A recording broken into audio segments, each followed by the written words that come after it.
Hey everyone, welcome to another weapon guide for Monster Hunter World Iceborne. This time it's for the Great Sword. The Great Sword is a heavy weapon that primarily relies on slow and stationary charged attacks to deal massive amounts of damage when you successfully land your attacks. It primarily deals cutting damage, with some moves dealing blunt damage. Before we move on, here's a brief look at the chapters that I am going to cover in this video. As usual, I play this game with a mouse and keyboard using base world keys. Check this table for the equivalent keys if you use the Iceborne keys, or a controller. Now, let's move on to the guide. Before we begin, let's talk about some general characteristics of the Great Sword. It's a heavy weapon, so your movement becomes a slow walk when your weapon is drawn. Unlike your regular dodge, you will get a delay between dodges when your weapon is drawn. You can hold the guard button to block incoming attacks from the front. Unlike other guarding weapons, you cannot move at all when guarding. You cannot even change the direction you face. Instead, you need to use the Slinger aim button while guarding to change the direction you are facing. While it is generally not favorable to block attacks with the Great Sword, it can be useful sometimes, especially for emergencies, and it can save your life. As usual, blocking will cost stamina, and in the Great Sword's case, will cost sharpness as well. You also follow general guarding rules on knockback and chip damage, but I will not go into detail since guarding is not something you will use a lot. If you want to understand guarding better, I recommend watching my Lance guide for the basics of guarding. With your weapon sheathed, you can use guard to draw directly into the guard stance. Tapping the button can help you quickly draw the weapon without attacking, allowing you to do certain moves quickly, such as quick draw into forward roll, which can be chained into a tackle, or a quick draw into kick. We'll discuss these moves later. Now let's talk about the charged slash combo, which is your primary attack combo and will make up a huge majority of the Greatsword's gameplay. This combo consists of three of the most important attacks, starting from the overhead slash, into strong charged slash, and then true charged slash, each slash dealing more damage than the last. When your weapon is drawn, left mouse gives you the overhead slash, which will move you forward slightly, and is a single hit vertical downward slash. Forward plus left mouse would give you the same attack. While tapping left mouse gives you the overhead slash, holding left mouse to charge the attack will change its name to charged slash, but we'll look into charging attacks later. After the overhead or charged slash, forward plus left mouse would give you the strong charged slash. This pulls you back first, before moving you forward slightly with a stronger vertical slash that hits once. After the strong charged slash, forward plus left mouse again will give you the true charged slash, commonly called the TCS. The TCS starts with a backward step, before throwing you forward with a two-hit vertical attack. The first hit does very little damage, but the second hit deals the highest damage in a single hit, especially when fully charged. In fact, it has the highest single hit damage among all weapons in the game, therefore landing as many TCS as possible is one of your main goals. The first hit is still important despite its low damage output, because landing the first hit on a weak spot will power up the second hit to deal even more damage and part break damage. If the first hit misses, or does not hit a weak spot, it will not power up your second hit. All three attacks will have a slow recovery, and it is recommended to roll after these attacks if you do not plan to continue the combo. This is especially true for the TCS since the recovery is the longest, and you cannot combo into anything anyway. You can also charge these three attacks to make them deal more damage, which explains the name of these attacks. However, this obviously makes your attacks slower, so you need to time them better. It's higher risk for higher reward. By holding down left mouse instead of tapping, you will charge your attacks, and the attack is performed when you release the button, dealing more damage the longer you charge your attacks. You cannot move while charging these three attacks, but you can still use directional keys to adjust where you would face before releasing the attack, up to a certain degree. There are 3 charge levels in total, with higher levels dealing more damage. Level 1 is basically attacking without charging at all, so it can be achieved by tapping left mouse without holding. If you hold to charge, but release before level 2 is achieved, then you will still be at level 1. After this minor red glow and sound, your charge is upgraded to level 2 and your attack will now deal more damage. If you hold the charge further, you will notice a brighter glow and louder sound effect, and your charge is now level 3, dealing maximum damage. Releasing the button immediately after the red glow will be the most efficient, but if you need to delay the attack slightly, you can hold the level 3 charge for a little longer before releasing. This maintains the level 3 charge. If you hold it for too long though, the attack will become overcharged and is automatically released even if you still hold the button. Overcharged attacks will be downgraded to deal the same damage as a level 2 charge. Certain weapon designs will have clearer audio and visual indicators to help release your charge at the right time. The default way of using TCS will always give you a minimum of level 2 charge, because level 1 has already been surpassed during the slower backstep with a turning animation. If TCS is used after a tackle or Slinger Burst, it has a faster backstep animation without turning, allowing you to release the TCS at all 3 levels. We'll talk about the tackle and Slinger Burst later. The focus skill will speed up the charging of each level, allowing you to reach level 3 faster, but does not speed up the overcharge timer, so you technically have a bigger window between level 3 and overcharging. In short, you can charge your attacks faster, without the risk of overcharging faster, so focus is an essential skill for the Greatsword. Needless to say, a huge part of the Greatsword's gameplay revolves around charging attacks for maximum damage, especially the TCS. On paper, the Greatsword's attacks and combos are extremely simple to use. But in reality, they can be hard to time perfectly since charging these attacks will take time and keep you in place. You also receive a lot of hit lag when landing those charged attacks on weak spots, which further slows you down. Charged attacks will trip your teammates, and TCS will trip your teammates regardless of charging or not. We previously mentioned that landing the first hit of a TCS on a weak spot will power up the second hit. However, there are times where you only want to land the second hit, such as performing a wake-up hit on a sleeping monster, because only the first hit that wakes the monster will deal double damage, so you want that to be the second hit of the TCS, not the first. To perform a wake-up, this is how you measure the distance. Walk towards the part you want to hit until your movement is blocked. Use guard to draw your weapon and roll back once. Turn around and start the combo.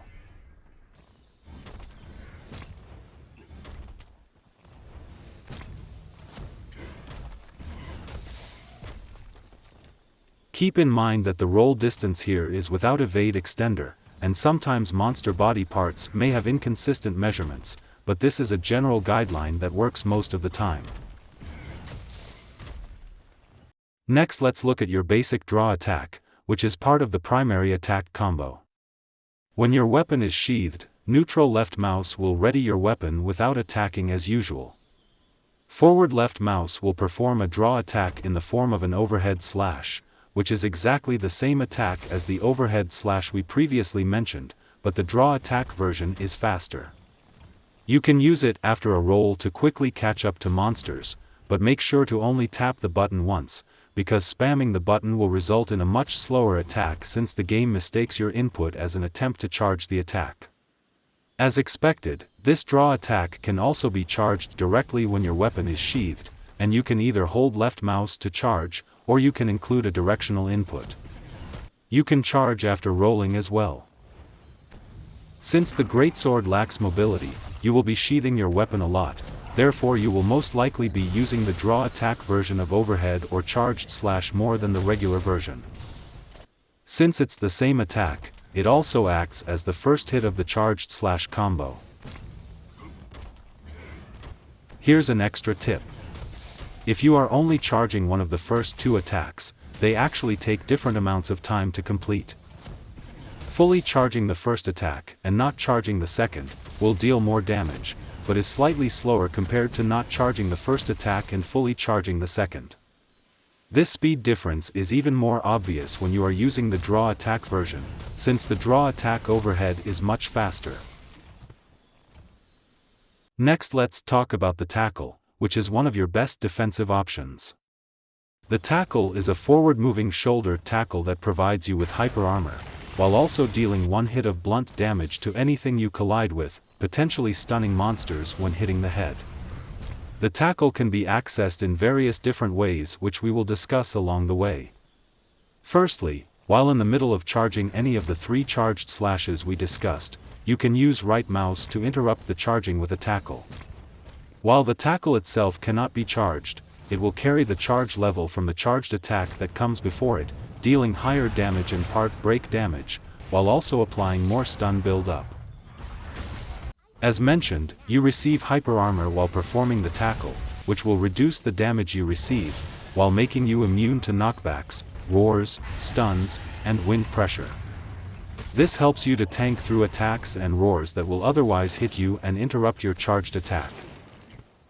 One of the things that make tackles more viable is the health regen augment, since your attacks will heal you after tanking through monster attacks, making it less risky. The hyper armor will not stack with Rocksteady Mantle, and Rocksteady will replace the hyper armor when you are wearing it.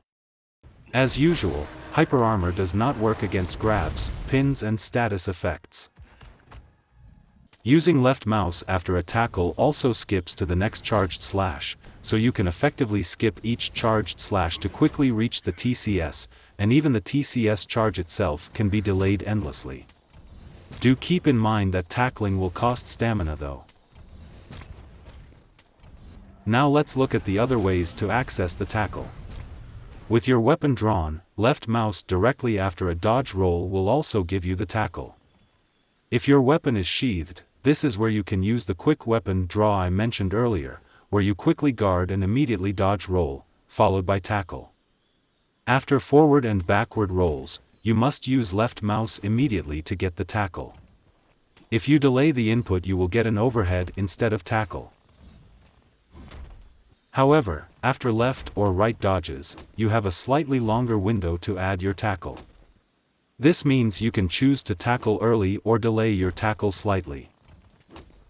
Delaying the tackle will allow the dodge roll to cover slightly more distance before the tackle is performed. Left and right dodges allow your tackle direction to be adjusted too. Keep in mind that left, right, and backwards dodges can only be done after specific actions such as attacking. You can also perform a tackle by using left mouse directly after a kick. But what is a kick? While guarding, left mouse will perform the kick. You can also just tap both buttons quickly to use it. This also allows you to quickly draw your weapon into a kick if your weapon is sheathed. The kick is a short-ranged single-hit attack that deals blunt damage. It can be used repeatedly, and dealing blunt damage means it can stun monsters, but each kick only deals a small amount of damage. Tackling after a kick allows you to tackle from your current position without rolling forward first, which will be useful if you do not need the extra forward movement. Finally, the tackle can also be accessed as part of the right mouse combo, used after a wide slash, which is a less important combo that will be covered in the next chapter. Now we look at the follow-up attacks that can be done after a tackle. As previously mentioned, left mouse after tackle skips to the next charged slash. If this tackle comes from a kick or roll, it always leads to strong charged slash. Use this follow-up if you can find the opening to perform a slow stationary charged attack for high damage.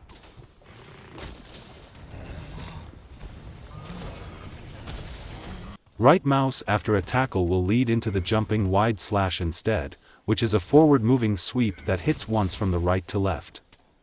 Much like the tackle, the jumping wide slash cannot be charged, but will carry the charge level from the tackle before it, resulting in more damage. The jumping wide slash does not deal as much damage as the strong charged slash, but moves you forward and hits further. Choose this follow-up if you want to deal damage while covering some extra distance, or when you do not have time to use a charged attack. Guard button plus left mouse after a tackle will lead to a side blow. This is a single hit slap from the right that deals blunt damage, but the damage is pretty low. If the tackle comes from cancelling a strong charged slash or TCS, then the side blow that follows will be an upgraded version that deals more damage. Upgraded attacks can be recognized when the sword glows. Using the side blow after a tackle will effectively cancel the tackle's slower recovery and allow for movement again, plus this version of the side blow also has a forward movement when used. This makes the roll tackle side blow combo one of the best mobility combos if you need to quickly cover some distance. Use this follow-up for mobility and quick recovery. As an honorable mention, there is a bug of some kind that allows you to instantly charge into a level 3 charged slash from a tackle, at any direction. I did not figure this one out myself, it was popularized by other players. I will leave their channels in the description if you want to check them out, they are much better great sword players than I am. Now let's talk about some other attacks and combos. These are secondary combos that are less commonly used, but can sometimes be useful, so it's good to know them. Some of the finer details about these combos can be confusing, but you don't need to stress yourself over them, they are not that important. After an overhead or charged slash, using left mouse without a directional input will actually give you a side blow instead of a strong charged slash, so make sure you include the directional input if strong charged slash is what you need. It can be used as a quick hit after charged slash if you don't have time for a strong charged slash. This version of side blow is stationary, meaning you won't step forward like the one after a tackle. Left mouse after side blow leads back to a charged slash. After a strong charged slash, left mouse gives you the upgraded side blow. Left mouse after an upgraded side blow leads to strong charged slash instead. Right mouse on its own will give you the wide slash, which will move you forward slightly, and will hit once with a left to right horizontal sweep. Right mouse again after wide slash will give you the tackle, and right mouse after tackle leads to jumping wide slash as mentioned before. Left mouse after jumping wide slash gives you the side blow yet again. This side blow is the non-upgraded version, and has the forward step like the one after a tackle. You can also get the wide slash by using right mouse after an overhead or charged slash, and left mouse after wide slash leads back into overhead or charged slash, becoming a loop. Using right mouse after a side blow also gives you the wide slash. Right mouse after strong charged slash will instead lead into a strong wide slash. This is a stronger right to left horizontal sweep that hits once and moves you forward, and can be useful when you don't have the opening to chain into TCS. Unlike the wide slash, the strong wide slash will carry the charge level from the strong charged slash that came before it, dealing more damage. Using left mouse after strong wide slash leads back to strong charged slash. Using right mouse after strong wide slash leads into an upgraded wide slash that deals more damage. Right mouse after an upgraded side blow also gives you an upgraded wide slash. Left mouse after this upgraded wide slash leads back into strong charged slash as well. Right mouse after an upgraded wide slash still leads back to tackle as usual, but left mouse after this tackle gives you the TCS instead of strong charged slash. Double mouse will give you the rising slash, which is a slow upward swing that hits once. This attack launches your teammates, even if they are behind you. You can use it via double mouse after most attacks. However, when rising slash is used after an upgraded side blow, an upgraded wide slash, or the strong charged slash, you get an upgraded rising slash that deals more damage. Left mouse after rising slash leads to overhead or charged slash. Right mouse after rising slash leads to wide slash. But after the upgraded rising slash, left mouse leads to strong charged slash instead, and right mouse leads to an upgraded wide slash. Now let's look at the aerial attacks. When you are in the air, left mouse will give you the jumping slash which will hit once and build up mounting. Holding left mouse allows you to charge this attack, turning it into a mid-air charged slash that can be charged up to level 3 as usual, dealing more damage and building up more mounting. Both of these attacks can be used with your weapon drawn or sheathed. Charging this attack also trips your teammates. Charging the attack also gives you some extra air time. This also allows you to jump back onto ledges, which allows you to spam the attack repeatedly. Left or right mouse after your jumping attack leads to a strong wide slash, which will carry the charge levels from your jumping attack. While sliding, you can use left mouse to perform the charged rising slash that will hit once while you jump up. From there, you can use left mouse to perform a plunging thrust that will hit multiple times on the way down, and also builds up mounting. You can control your plunging thrust direction. As the name suggests, you can hold left mouse to charge this attack before releasing it, and the plunging thrust would carry the charge levels from it too. If you hold the charge all the way, it turns into a charged slash when the slide ends, or you can immediately tackle when the slide ends as well, carrying the charge levels into the tackle. The charged rising slash will also launch your teammates, regardless of whether you charge it or not. Left or right mouse after plunging thrust will also give you the strong wide slash, which again will carry the charge levels from the attacks before it. Plunging thrust will drain your sharpness because it hits many times, so an alternative would be to jump when you're sliding, and use a jump attack instead. In case of emergencies, you can guard in the middle of sliding too. The mounting finisher of the Great Sword hits twice, and like most Great Sword attacks, you can charge the finisher before releasing it too.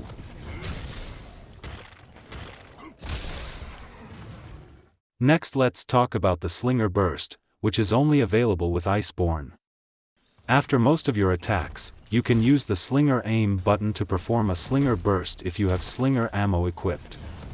You can also use the Slinger Burst in any chosen direction. Using left mouse after the Slinger Burst will lead directly into a TCS, which is the fastest way to access a TCS. This is a very useful shortcut for the TCS that you will find a lot of opportunities to use, and should be used a lot if you want to maximize your damage potential. Here are some examples.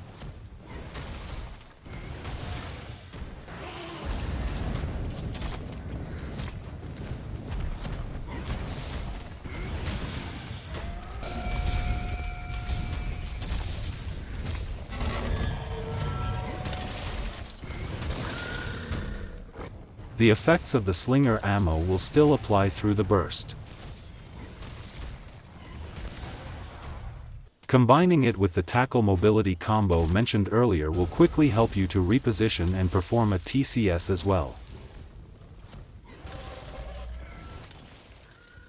Keep in mind that using Slinger Burst at different directions will have different animations that slightly affect your positioning. This depends on the angle of the Slinger Burst direction when compared to the initial attack direction. You can experiment with each angle of the Slinger Burst. If you fire your slinger directly at where you attack, the hunter stays in place while firing straight. When fired at the opposite side, the hunter turns around but there is no change in your final position. If you fire at an angle towards the right of your attack, the hunter will have different animations depending on how far to your right you fired. At a larger angle, the hunter will have a turning animation that moves the hunter slightly towards the right while also facing the right. If we assume you are facing your target, then you have moved closer to it. If you fire at an angle towards the left of your attack, the hunter will take a step backwards with his left foot. At a larger angle, this backward step is enough to make a difference, moving you towards the right while facing the left. Assuming you are facing your target, then you have effectively moved further from it, and the TCS backstep can further pull you back, towards the right. A combination of all these small steps can make a big difference in your positioning, so although this small detail sounds unimportant, it can benefit you when utilized properly. By understanding how much each of these moves changes your position, you can avoid attacks while preparing your TCS, and avoid accidentally stepping into danger.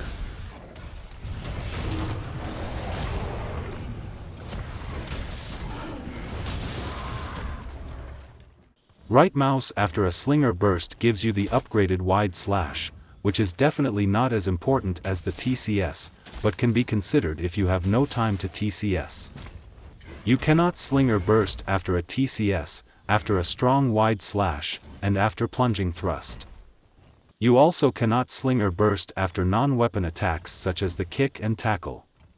Now we'll look at the Clutch Claw, which is also only available with Iceborne. Your Clutch Claw weapon attack will hit multiple times while sending you directly downwards. It will tenderize monster body parts in one use, and does not drop any slinger ammo unless you have the Clutch Claw boost skill. This attack drains your sharpness due to the high number of hits, so in multiplayer it's generally better to have someone else tenderize. It's also better to let others extend the Claw Stagger, since it allows you to perform a Slinger Burst TCS. You can do this instead if you had to extend it yourself, or just charge your attack and wait for its head to come back. Finally, let's finish up with a combat summary as usual. Firstly, this video may teach you about the weapon mechanics, but being familiar with the weapon alone may not be enough if you want to get the best out of the Great Sword. You will need to be familiar with each monster's moveset as well, and this will be different for every monster matchup. Technically, a combination of weapon knowledge and monster knowledge is important for every weapon type, but probably more significant for the Great Sword due to its playstyle and heavy reliance on slow and stationary charged attacks. So being familiar with each monster will greatly improve your ability to find openings, predict monster positions, and reduce the frequency of missing your attacks. While landing a charged TCS as much as possible will be ideal, you won't always find the opening to do so, so you don't need to force it if you cannot find the opening. When facing a fast monster, or a monster you are simply not familiar with, you can rely on a hit and run tactic, where you perform one charged slash or overhead slash before rolling and sheathing, then rinse and repeat. Here's a general guideline on what attacks to use based on the size of your opening. For small openings, perform a quick overhead slash, then roll and sheath. For medium openings, use a single charged attack, and adjust your timing based on the size of the opening. You can add a strong charged slash if there's more time. For bigger openings, you can use a Slinger Burst into TCS. Sometimes openings may not be as obvious as you expect, so you might need to familiarize yourself with the monster, and pre-charge your TCS ahead of time. Do not be afraid to experiment.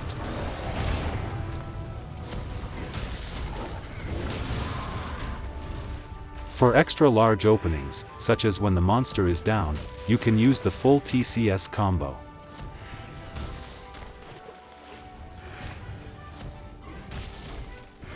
You can fully charge all 3 slashes, or use them without fully charging if there's no time, but the TCS should ideally be fully charged. Landing a TCS as the monster recovers from a knockdown is a good way to stagger them again, but works differently for each monster.